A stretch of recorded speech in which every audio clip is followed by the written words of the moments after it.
Bonjour, bienvenue dans la série sur la physique des particules. Alors le thème de brisure linéaire de symétrie implique que le champ quantique sigma a une valeur moyenne dans le vide qui est non nulle. Donc on doit avoir 0 sigma 0 égale une certaine valeur V non nulle.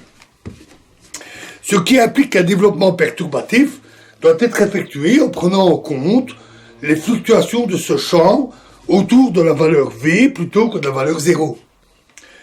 On obtient ça en décalant le champ, c'est-à-dire qu'on redéfinit sigma prime égale sigma moins V et en exigeant de sigma prime une valeur moyenne dans le vide qui est nulle.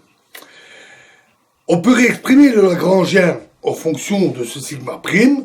Le Lagrangien complet est alors L égale psi bar I d slash plus GV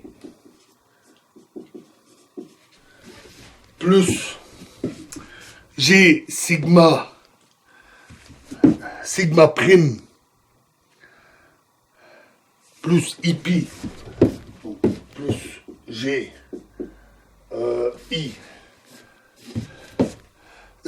sigma prime plus IP tau gamma 5 psi plus 1 demi dpi plus 1 demi dpi carré plus d sigma prime carré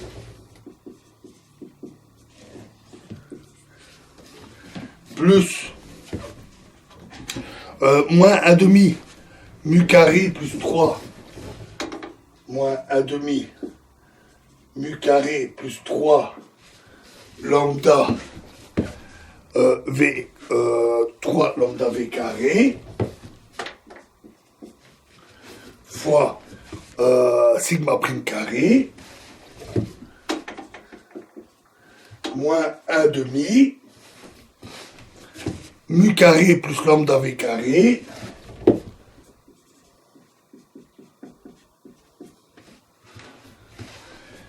fois pi carré moins lambda V sigma prime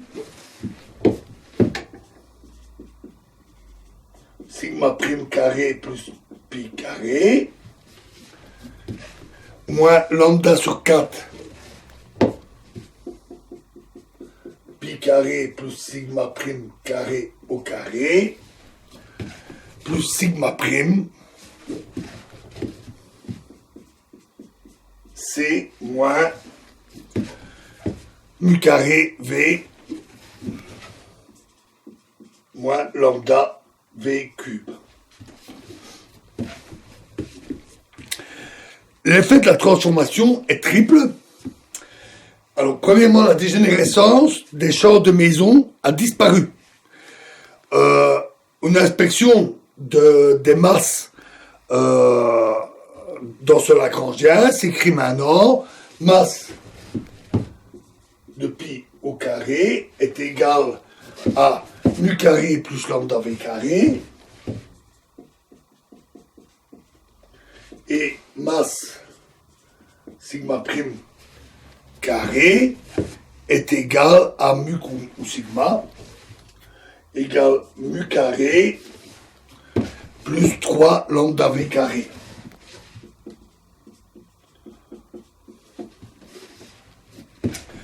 De plus, le fermion acquiert une masse qui est égale à Mn égale moins GV.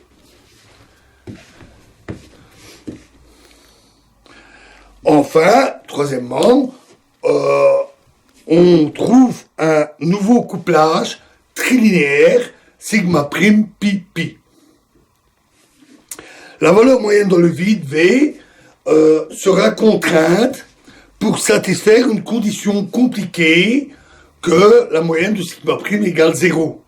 Le mieux qu'on puisse faire, en réalité, sera de l'implémenter de manière perturbative, en exigeant que les diagrammes thétars, c'est-à-dire comme ceci, sigma prime,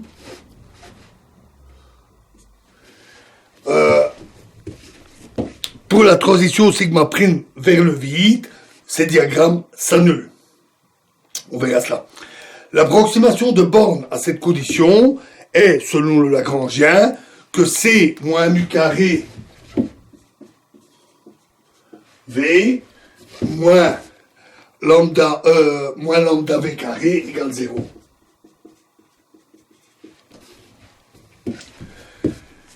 Si on revient à l'équation de conservation partielle du courant axial qu'on a vu dans l'algèbre de courant, on est conduit à l'identification suivante.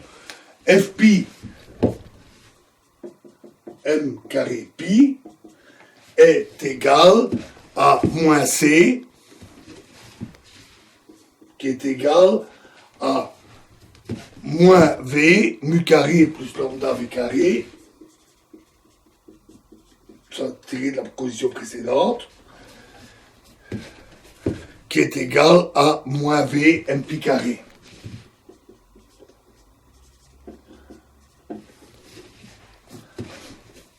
Et donc, Fpi est égal à moins V. Et Mn, la masse du fermion, est G fois Fpi, qui est la relation dite de Goldberger-Dreimann. À cet ordre, on a aussi Ga sur Gv égale à 1. Notons que quand C, la valeur de C tend vers 0, il y a deux situations qui peuvent se produire. Une possibilité est que V tend aussi vers 0. Auquel cas, on retrouve le modèle normal de symétrie, avec une parfaite symétrie qu'on a vu des fermions sans masse. Une autre possibilité, c'est que mu carré soit négatif et la limite correspond à V carré égale moins mu carré sur lambda. C'est le phénomène de Goldstone qu'on a vu avec un pion de masse nulle. M pi carré est égal à mu carré plus lambda V carré égale 0. À ce stade, le modèle sigma peut être utilisé pour dériver des théorèmes basse énergie pour la diffusion pion-pion, la diffusion pion-nucléon. Le Lagrangien, qu'on a obtenu ici, L de sigma prime, pi et psi, obtenu après translation du champ sigma, ou sa version à la limite C tendant vers 0, correspondant au mode de Goldstone, est renormalisable dans le sens du comptage de puissance. Toutes les monômes du Lagrangien d'interaction sont de dimension inférieure ou égale à 4. Et le même est vrai pour des contre-termes éventuels. Ce qu'un examen du Lagrangien montre très facilement. Il reste à montrer que le Lagrangien plus les contre-termes ont une forme similaire au Lagrangien qui est donné ici. En particulier, quel sera le destin de la divergence non nulle du courant axial? Nous verrons que les propriétés sont préservées en effectuant la renormalisation, ce qui est une bonne chose, dans la phase normale symétrique et pourvu qu'il soit suffisant de traiter le cas de brisure de symétrie explicite, C différent de 0, ou spontanée, C égale 0, mu carré inférieur à 0. Alors pour simplifier le développement, nous allons omettre le champ de fermion. Ça simplifie considérablement les calculs. Un traitement complet, beaucoup plus lourd, ne présente pas de nouveaux phénomènes, de nouvelles caractéristiques, donc c'est inutile de se compliquer la tâche. Alors on utilisera aussi des notations des notations compactes, pardon. On va utiliser un champ phi, qui est un multiplet de champs, qui se transforme selon la représentation vectorielle d'un groupe de symétrie ON. ci-dessus, dans ce qu'on a vu, n était égal à 4. Donc on écrit le Lagrangien, L égale LS plus C phi, avec LS égale 1 demi d phi carré. Phi est un vecteur, hein, bien sûr. Moins mu carré demi phi carré plus moins lambda sur 4 phi carré au carré.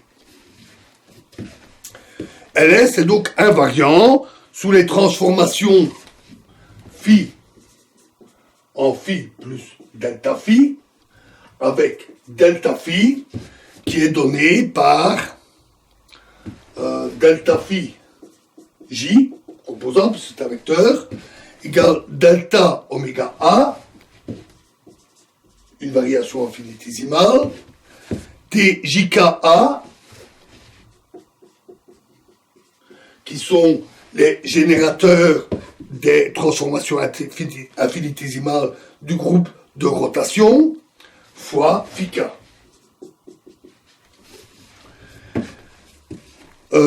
Ici, ce sont donc les tjka sont des matrices réelles n fois n antisymétriques en jk. Donc t à jk est égal à moins t à kj.